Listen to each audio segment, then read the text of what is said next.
بسم الله الرحمن الرحيم. الحمد لله رب العالمين، وبه نستعين على أمور الدنيا والدين، وصلى اللهم وسلم على سيدنا محمد وعلى آله وصحبه أجمعين. أسعد الله صباحكم ومساءكم ولياليكم أينما كنتم وحيثما حللتم. ولا الصوماليد ملك جوجتان بإله سبحانه وتعالى يكون ما يلو عدي بندبك الله كقاضي عدي دل الله وفيه انت باهن الله ديقو انت بوقت الله بوكسيو intii dhimatay Allah u naxariisto waalidiinteen Allah u naxariistaan nagana Allah nooga daba naxariisto dalka diinta dadka iyo dawladnimadaba Ilaahay subhanahu wa ta'ala inoo badbaadiyo. maanta waxaan ka hadlayaa laba qodob. waa qodobka koowaad ugu dambeyn dalkii oo aaday doorasho kelmadaan ka oranaya. waa qodobka labaad isku daygii in gado maamul goboleed lagu dhiso iyo xogihii ugu dambeeyay iyadana kelmadaan ka oranaya. saan la socono madaxweynuhu wuxuu wajahaya saddex arrimood midkood inuu talada dhexda dhigo, shirkii uu ku baaqay uu qabto waligii ninkaasi ballan uu qaaday ma fulin. hadda ka horna dhowr jeer idin sheegay lagama yaabo ballan uu qaaday inuu fuliyo. shirkii uu ku dhawaaqay dhowr usbuuc ka hor fara kuma jiro, jaantaar rogan baa ka dambeysay. madaxweynuhu wuxuu soo ururiyay maamul goboleedyo saddexa iyo maamul goboleedkii cusbaa SSC Khaatumo. waxa uu dhammaantood ku khasbay inay xisbi ay wada galaan uu isagu madax ka yahay. Zameen Twin Towers oo ka kooban laba tower waxa uu ku yaalaa xaafadda Parkland gaar ahaan Ring Road. waxa uu saaran yahay xaafadda Westland. gurigan waxa uu ka kooban yahay 4 qol iyo qolkii shaqaalaha ee DSQ-ga, musqulo, jiko iyo balkoono. gurigan waxa uu leeyahay adeegyadii oo dhan sida 4 lifti oo tower walba uu leeyahay CCTV camera, security 24 saacadood, motor, elbiyood, parking, masaajid, dugsi quraan, goobaha carruurta ay ku ciyaaraan, farmashiye, supermarket iyo dhul weyn oo loogu talagalay in dadka degan guriga ay ku lugeeyaan. waxaa gacanta ku haya dhismaha gurigan culimo u diin Soomaaliyeed oo horey u soo dhisay guryo waaweyn. ka faa'iideyso fursadda guriga Zamiil oo la iibinayo qiimo aad u macquul ah oo ku raali gelin doona. fadlan la xiriir ciwaanada iyo taleefanada shaashada kaga muuqda. Zamiil Twin Towers. saddexda maamul goboleed koonfur galbeed, Hirshabelle iyo Galmudug midkoodna legitimacy ma haysto, macnaha mandate ma haysto. xilligoodii waa ka dhamaaday, muddaxiloodkoodii waa dhamaaday. haddii hadeer saddexdoodaba lagu dhawaaqo madaxweyneyaal kale oo ku challenge gareynaya isla magaalooyinka ay madaxda ka yihiin, waxa ay ku doodaan oo ku dagaalamaan oo ay yiraahdaan anaa madaxweynihii xaqa ahaa ma haystaan. madaxweynuhu unilaterally isaga yiri kororsada muddada anaa idin kordhiyay, mana laha legitimacy-ga, awoodda ma laha isagu. dadka meesha degan baa iskale. hadday ku dhawaaqaan madaxweyne kale inuu Hirshabelle madax ka yahay, Cali Guudlaawe waa ku daayay. hadday ku dhawaaqaan qoorqoor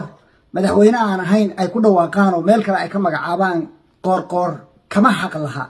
kaaya isagu uu siman yihiin. sidoo kale lafta gareen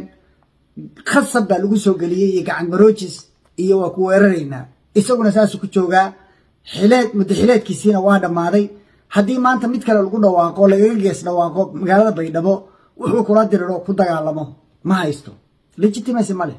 madaxweynuhu marka si rasmi ah ayuu wuxuu u dilay wixii la oran jiray madashii qaranka, iyadoo ay maqan yihiin laba maamul goboleed oo ah Puntland iyo Jubbaland. madaxweynuhu uu wajahayay qodobka labaad oo uu wajahayay wuxuu ahaa in la isla aado Kampala oo isaga iyo darafyada ay hayaan, oo hadeer ay muuqato saddex daraf oo kale. madaxweyneyaal baa tartamaya dabcan sida ii muuqata, asagu group hogaaminaya. sidaad aragtaan warqadaas waxaa ka muuqda 15 qof oo uu hogaaminayo qofka 16aad oo ah Sheekh Shariif Sheekh Axmed oo madaxweynihii hore ah. waxaa isaguna dhinac jira Farmaajo madaxweyne hore, Deni madaxweynaha Puntland. madaxweyneyaasha afarta ah sida inta la hubo hadeer baa tartamaya oo u muuqda 4 daraf oo ku tartami doona ma ku loolami doona kursiga 2026. ma Kampala loogu garnaqi doonaa mise madaxweynuhu optionka saddexaad buu aadi doonaa oo ah inuu iska indhaadaygo oo lagu diriro. warqadaas sida idinka muuqata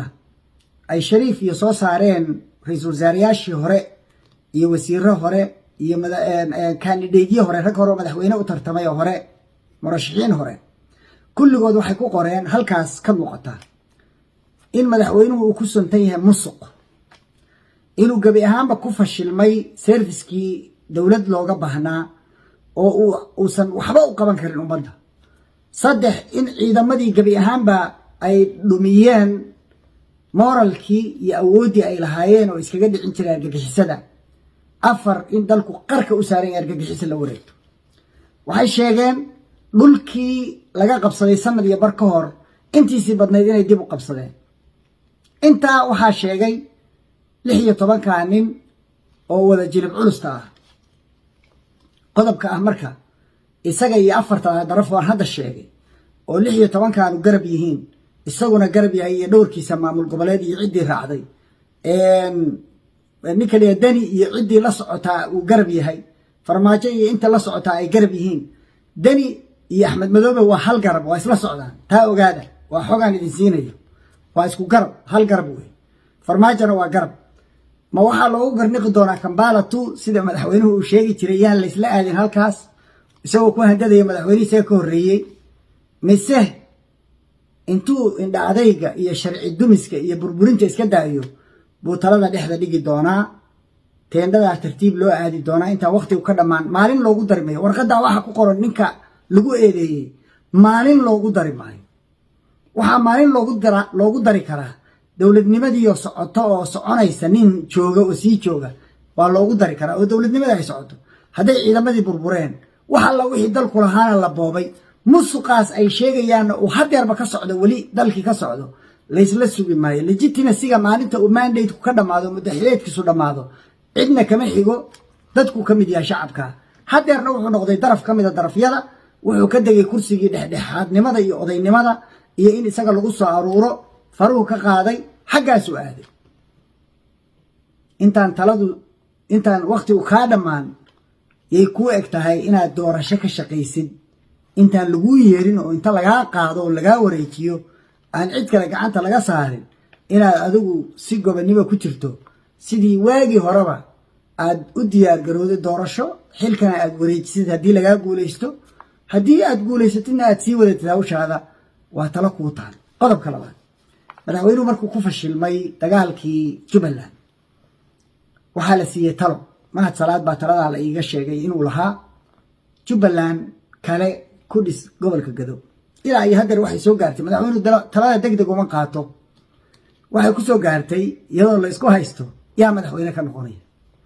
oo waliba qabiil ah mareexaan baa ka noqonaya way soo ogaadeen isaga iyo ra'iisul wasaaraha waa ku kala fikir duwan yihiin ra'iisul wasaaruhu wuxuu rabaa in ogaadeen loo dhiibo madaxweynuhuna wuxuu rabaa in mareexaana loo dhiibo waa gart reer Gadood marka maxay rabaan reer Gadood 3 arrimood bay iyaguna wajahayaan inay noqdaan maamul go'an oo ka go'an Jubbaland oo dawladda federaalka hoostaga oo gobol ahaan u hoostaga waa qodob inay noqdaan maamul goboleed nin ogaadeenihii ka taliyo gadana ay tahay saldhigiisa iyaduna waa qodobka saddexaad waa inay noqdaan maamul goboleedkii Jubbaland oo nin mareexaana ka taliyo ujeedada laga leeyahay waxay ahayd markii madaxweynahaas la magacaabo in dawladdu aqoonsato caalamkana la yiraahdo kana sax la shaqeeya baarlamaankii xagga lagu dhiso ka kalena la isolation inta lagu sameeyo kadibna maalinta dambe la taqantaxeeyo waxaan ogaaday oo xogtaan baaritaan aan sameeyay ku ogaaday mareexaanaysan diyaar u ahayn labada qodob oo hore midna nin ogaadeen oo Axmed Madoobe bedelo oo Gadab fariista yeelimayaan nin inay maamul hal gobol oo go'an noqdaan yeelimayaan waxay rabaan Axmed Madoobe maamul lagu bedelo nin mareexaanana madax ka yahay sida iyagu intooda badan oo siyaasiyiinta la hadlay ay rabaan waa sida xasan muxuu sameyn doonaa hadda se maadaama uu dhinac noqday oo garab noqday gaara arintaas uu ku sii socon karaa oo ma laga yeelayaa maadaama uu yahay nin doorasho doon oo kursi doona oo sheegay inuu murashax yahay xisbina matalo legitimacy ma haysto ma isticmaali karaa awoodda dawladda oo hawshaa ma ku dhaqaaqi karaa waa maya dastuurka jabintiisa iyo burburintiisu caan buu ku yahay madaxweynuhu afar qodob buu wax ka bedelay intuu yiri dastuurkan dhamaystiraya afarta qodob baa shaati uu tolanaya bal waxa eegtaan qodobka halka ku qoran fiiriya madaxweynuhu danka lahayn dastuurka Saacadiyo waxay ka mid tahay gudoomiyeyaasha ururkiisa marka labaadna Saacadiyo waa gudoomiye ku-xigeenka koowaad ee baarlamaanka Soomaaliya qodobkaasi wuxuu u diidayaa inay xisbi ka tirsanaato iyada iyo isaga midkoodna danka bale dastuurka markay cid kale ku eedeynayaan ba waxay dhahaan dastuurka la jabiyay dastuurka hala raaco markuu hadlo ugu horeysa dhageysta dastuurka buu ka hadlayaa hadduu dastuur xukumo oo ilaalinayo oo u dhaartay oo wixii uu u dhaartay uu fulinayo maxaa Saacadiyo ku daray guddigiisa garanay lafta gareen iyo qoorqoor iyo gacmaha laga maroojiyay Saacadiyo maxaa ku daray xagee bay u socotaa oo waxay ka tanaasulaysaa kursigii oo warkaa waa in la doortaa gudoomiye ku-xigeen koowaad ee baarlamaanka maadaama ay jabtay labaday mid luus garaynaysaa keebay waayeysaa ma doorashaday aadaysaa oo kanay ka baxaysaa xasan danka bale dastuur marka maadaama uusan dastuurna danka lahayn federalismkii lagu heshiiyeen uu ka baxay gado waxba uma yaalaan qodobkii marka ahaa isku daygii gado in maamul lagu dhiso waa fashil isaguna unilateral isagoo qof ah tartamaya oo darafyada afarta aan sheegay midka ah xaq uma leh mana aqbalayaan dadka deegaanku inay aqbalaana sax maaha maxaa yeelay waa qof shakhsiya oo xisbi ka socda xisbiye kala jiri doona oo ay dhici karto inay xilka qabsadaan kuwa inay la xaajeystaan iyaguna xaq bay u leeyihiin marka maadaama uusan legitimacy haysan hadda madaxweynenimo ee ay tahay mandate-ka uu xilkii muddadiisii sanad ka haray officialina maanta ay ugu eg tahay barina ay bilaabanayso sanadkii afaraad doorashana la galay isaguna uu horseed ka noqday kuna fashilmay inuu dadka isu keeno iyaguna waa inay ka gaabsadaan oo ay ka warwareegaan buuq iyo dagaal dhexdooda ah inuu abuuro processkaas aan dhiciska ah oo dhintayba intaanba uusan dhalan buuba dhintay oo waa mayd dead on arrival waxay yidhaahdaan wey markuu yimiba mayd buu ahaa ma garan marka intaasaan oranaya wabillahi tawfiiq asalaamu calaykum waraxmatullaahi wabarakaatuh